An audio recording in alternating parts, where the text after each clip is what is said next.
சங்கீதம் 7.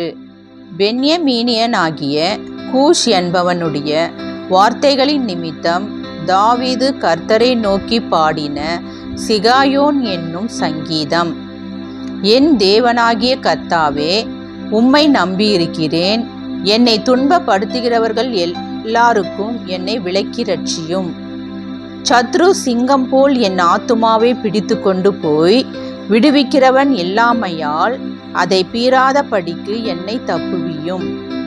என் தேவனாகிய கர்த்தாவே, நான் இதை செய்ததும் என் கைகளில் நியாயக்கேடு இருக்கிறதும் என்னோட சமாதானமாய் இருந்தவனுக்கு நான் தீமை செய்ததும் காரணமில்லாமல் எனக்கு சத்ருவானவனை நான் கொள்ளையிட்டதும் உண்டானால், பகைஞன் என் ஆத்துமாவை தொடர்ந்து பிடித்து என் பிராணனை தரையிலே தள்ளி மிதித்து என் மகிமையை தூளிலே தாழ்த்த கடவன்.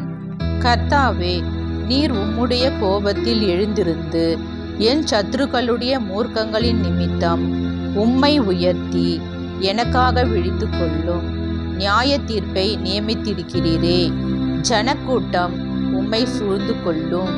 அவர்களுக்காக திரும்பவும் உன்னதத்திற்கு எழுந்தருளும். கர்த்தர் ஜனங்களுக்கு நியாயம் செய்வார்.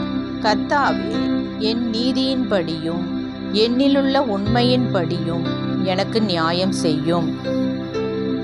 துன்மார்க்கனுடைய பொல்லாங்கை ஒழிய பண்ணும்.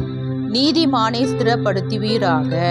நீதியுள்ளவராயிருக்கிற தேவரீர் இருதயங்களையும் உள்ளின் திரியங்களையும் சோதித்தருகிறவர். செம்மையான இருதயம் உள்ளவர்களை ரட்சிக்கிற தேவனிடத்தில் என் கேடகம் இருக்கிறது. தேவன் நீதியுள்ள நியாயாதிபதி. அவர் நாள்தோறும் பாவியின் மேல் சினங்கொள்ளுகிற தேவன். அவன் மனந்திரும்பாவிட்டால் அவர் தம்முடைய பட்டயத்தை கருக்காக்குவார்.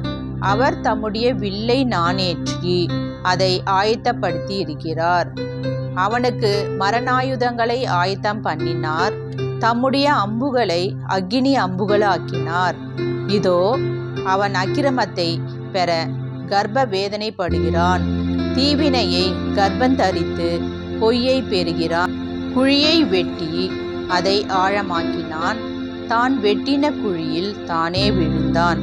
அவன் தீவினை அவன் சிரசின் மேல் திரும்பும். அவன் கொடுமை அவன் உச்சந்தலையின் மேல் இறங்கும். நான் கர்த்தரை அவருடைய நீதியின்படி துதித்து உன்னதமான கர்த்தருடைய நாமத்தை கீர்த்தனம் பண்ணுவேன்.